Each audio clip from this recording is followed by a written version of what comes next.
What if I told you that in America, there are 2 justice systems, 2 education systems, and 2 financial systems, all operating at the same time, under one flag? One is meticulously designed to create opportunity, to forgive mistakes, and to build wealth for the next generation. The other is designed to police, to punish, and to extract it, ensuring that for millions, the ladder of opportunity is missing its lower rungs. This isn't a shadowy conspiracy theory, it's the quiet, grinding, and fully documented reality of systemic racism. Now, let's make this tangible. Imagine 2 seeds. You plant them in 2 different gardens. One is lush, the soil is rich and full of nutrients, it gets endless sunlight, and it's watered daily with clean, fresh water. The other is just a patch of rocky, nutrient-poor ground, perpetually stuck in the shade and starved for water. Do those 2 seeds really have the same shot at growing into something strong and vibrant? Of course not. The outcome was practically decided before the seeds even touched the ground. For millions of people of color in America, the garden they were planted in was never designed for them to flourish. This isn't just a story about a few bad apples or isolated incidents of prejudice you might see on the news. This is the story of how a system, an intricate machine built over centuries, quietly and intentionally shapes everything, from the quality of our classrooms to the fairness of our courtrooms. It's the story of fighting a machine that was meticulously engineered to fail millions from the very moment they were born.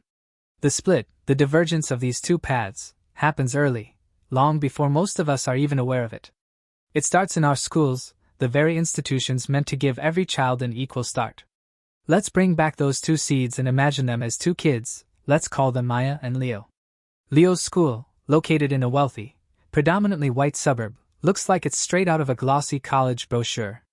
He walks into bright hallways, uses brand new textbooks, and learns in a state-of-the-art computer lab. His teachers are experienced, well-paid, and have the resources and time to give him individual attention. The school library is bursting with books, fueling his curiosity. This isn't because of luck, it's by design. The school is incredibly well-funded because it's primarily bankrolled by high local property taxes from the expensive homes in the area. When Leo acts out, maybe he's having a bad day, he's not treated like a problem. He's sent to a guidance counselor to talk things through, to understand his emotions and learn to manage them. He's actively pushed to join the robotics club, the debate team, and to start thinking about which top-tier college he'll attend. His potential is seen as a precious investment, something to be nurtured and grown. Maya's school is just a few miles down the road, but it might as well be in a different country. She's in a district with low property values and a higher concentration of students of color, which means school funding is drastically, devastatingly lower. This is not a coincidence, it's a nationwide pattern. A report from EdBuild revealed that predominantly non-white school districts receive a staggering $23 billion less in funding every year compared to white districts.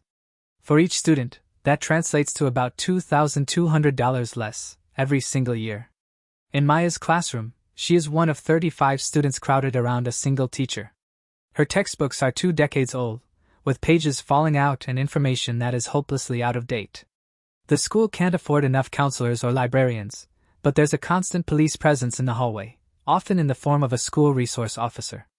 The message this sends is clear: you are here not to be nurtured, but to be managed. When Maya acts out, perhaps from the stress of her environment, or the frustration of being overlooked, she doesn't see a counselor. She gets sent to the principal's office and is written up for defiance. She gets a suspension. This isn't just a story. This is the school-to-prison pipeline in real time. Data consistently shows that Black, Latino, and Indigenous students face much higher rates of suspension and expulsion than their white peers for the exact same behaviors. This isn't because they misbehave more, it's because their behavior is often perceived through a lens of implicit bias, where normal childhood actions are viewed as threatening or insubordinate. Black students, for instance, are more than 3 times as likely to be suspended as white students. Instead of receiving the support and understanding they need, students like Maya are systematically pushed out of the educational environment and into the juvenile justice system. One study found that by the age of 23, nearly half of all Black men had been arrested. For them, school doesn't feel like a place of opportunity, it feels like the first stage of a path that has already been decided for them. The curriculum itself can feel alienating, focusing on histories and stories that exclude the contributions, struggles, and triumphs of their own communities. While Leo is being prepped for an Ivy League future, taught that authority is there to guide him. Maya is being taught that authority isn't there to help, but to punish. This fork in the road doesn't just impact their grades. It shapes their entire worldview, setting them on divergent tracks that are incredibly, almost impossibly, hard to switch. As Maya and Leo grow into teenagers and then young adults, the two separate paths laid out for them in childhood become starkly, painfully clear. That school-to-prison pipeline isn't just a metaphor. It's a real, functioning system that methodically funnels children from under-resourced, over-policed schools straight into the jaws of the American justice system. Let's imagine Maya is now a teenager. She gets into a minor conflict at school, a shouting match in the hallway that gets heated. At Leo's school, this exact situation would likely mean detention and a mandatory parent-teacher conference. It would be framed as a teachable moment. But at Maya's school, with its zero-tolerance policies and an on-site police officer, the police are called. What would have been a minor disciplinary issue for Leo now gives Maya a criminal record. She's now formally entangled in a legal system that is heavily, demonstrably weighted against her. From the very first interaction with law enforcement, the bias is clear and measurable. A black person is far more likely to be stopped by the police, whether on foot or in a car. Once stopped, they are more likely to be searched. Encounters with police are also more likely to turn deadly. Black Americans are killed by police at more than twice the rate of white Americans. Let's say Maya is arrested. Her family, which lacks generational wealth, can't afford a high-priced lawyer. She's assigned an overworked and under-resourced public defender who is juggling hundreds of other cases. The prosecutor, facing immense institutional pressure to secure convictions and close cases quickly, offers her a plea deal. He tells her, "Plead guilty to this misdemeanor, and you can go home today with probation. But if you fight it and lose, we'll charge you with a felony, and you could face years in prison." Facing the terrifying risk of a much longer sentence if she dares to go to trial, Maya, like so many others, pleads guilty, even if she knows she is innocent. This isn't a rare occurrence. It's the standard operating procedure in a system where an overwhelming majority of cases end in plea bargains, not trials. This bias continues straight through to sentencing. The most infamous example is the decades-long disparity between crack and powder cocaine. For years, federal law mandated the same harsh sentence for possessing just 5 grams of crack as it did for 500 grams of powder cocaine, a 100-to-1 ratio. Though the drugs are chemically almost identical, crack was more prevalent in financially struggling black communities, while powder cocaine was more associated with affluent white users. This single policy was responsible for the mass incarceration of an entire generation of black men. The Fair Sentencing Act of 2010 reduced that disparity to 18-to-1, and while there are efforts to eliminate it entirely, a disparity still exists today. As a result of all these compounding biases, from school discipline, to policing, to plea bargains, to sentencing, black Americans are incarcerated in state prisons at nearly 5 times the rate of white Americans. In some states, that disparity is as high as 9-to-1. And this system is a revolving door. Once you're caught in it, it's incredibly hard to get out. A criminal record becomes its own life sentence, a massive, often insurmountable barrier to getting a job, securing safe housing, qualifying for loans, or even getting a higher education. The very things a person needs to build a stable, productive life are systematically stripped away. So no, the system isn't broken. For many, it's working exactly as it was designed, to maintain a long-standing social hierarchy through punishment and control. While Leo goes off to college, his youthful mistakes dismissed as kids being kids, Maya is trapped in a vicious cycle of poverty and incarceration. This isn't because of her choices alone, but because she was born into a garden where the soil was poisoned from the very start. The injustice doesn't stop at the schoolhouse door or the courthouse steps. That would be too simple. Systemic racism is a tangled, intricate web, and its threads reach into every single part of American life, creating a complex and self-reinforcing network of barriers. First, think about where Maya and Leo's families live. It's likely not a simple matter of personal preference. For decades, the U.S. government led and sanctioned discriminatory housing policies, most notoriously, redlining.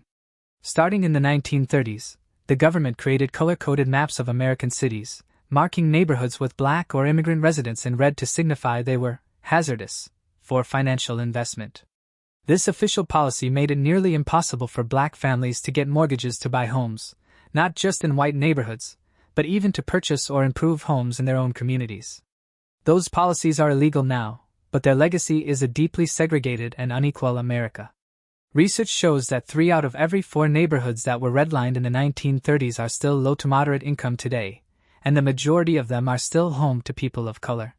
This isn't an accident, it's the concrete foundation upon which so many other modern inequalities are built. This segregation has a direct, life-or-death link to your health. Communities of color are far more likely to be located near factories, highways, power plants, and toxic waste sites, a phenomenon known as environmental racism. Studies have shown that Black Americans are exposed to significantly more pollution than they produce, while white Americans are exposed to less.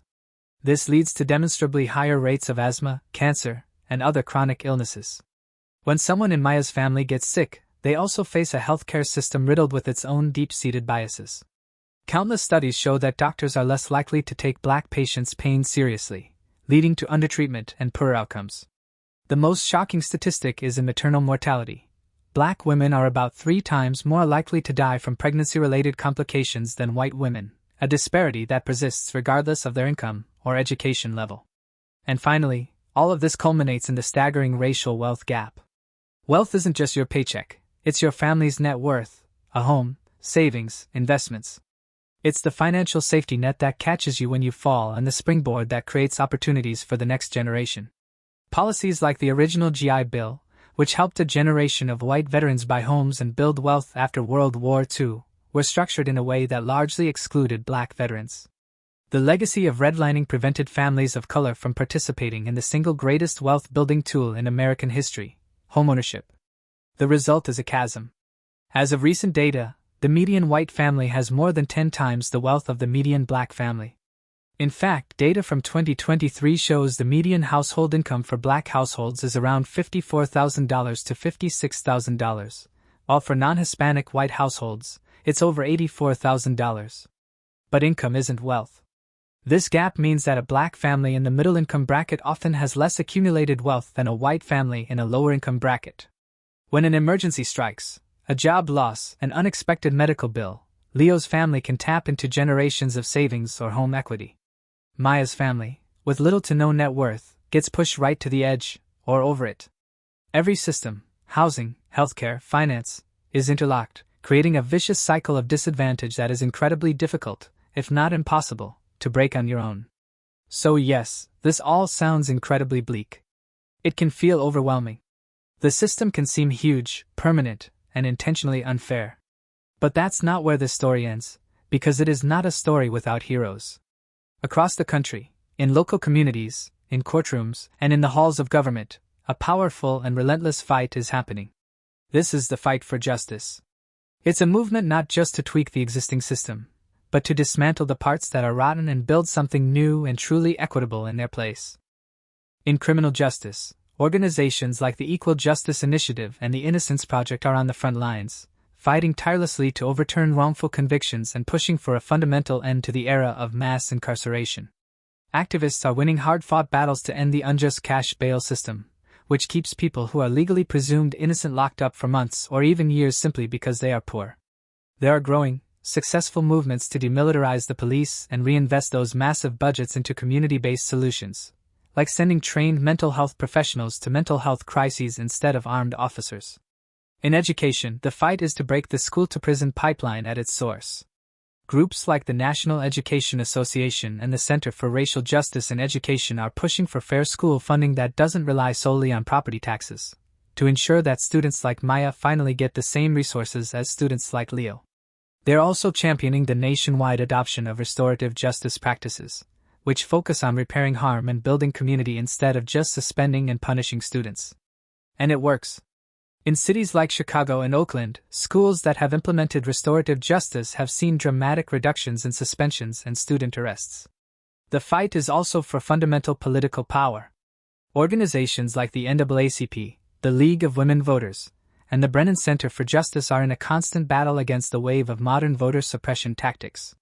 These tactics, like restrictive ID laws, strategic purges of voter rolls, and reducing polling places in communities of color, are designed with surgical precision to silence the voices of Black and brown citizens.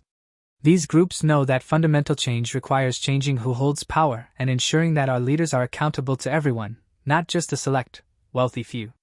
This fight won't be won overnight. You cannot undo in a few years what was meticulously built over centuries.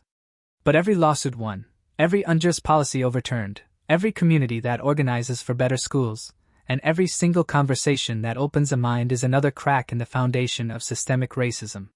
The people leading this charge are proving that a different, better future is possible. A future where the garden is tended for everyone, and where every seed truly, finally has a chance to grow. It's easy to feel overwhelmed by the sheer scale of the problem, to feel like one person can't possibly make a difference. But that feeling is part of what holds the system in place. This fight needs everyone. You don't have to be a lawyer or a politician to be a crucial part of the solution. Here's how you can start today. First, educate yourself and those around you. Share this video. But don't stop here. Go deeper by reading books from authors like Ibram X. Kendi, Stamped from the Beginning, and Michelle Alexander, The New Jim Crow. Watch documentaries like Ava DuVernay's 13th and Raoul Peck's I Am Not Your Negro. Once you have that knowledge, start conversations with your friends and family, especially the uncomfortable ones. Understanding the history and the mechanics of the system is the absolute first step. Second, get honest about your own implicit biases. We all have them. They are baked into us by the society we live in. The goal isn't to feel guilty about them, it's to take responsibility for recognizing and actively challenging them in your own thoughts and actions. This is quiet, internal work, but it is essential. Third, support the organizations doing the heavy lifting on the ground. You can donate to or volunteer with national groups fighting for policy change, like the Advancement Project, Color of Change, or the Vera Institute of Justice.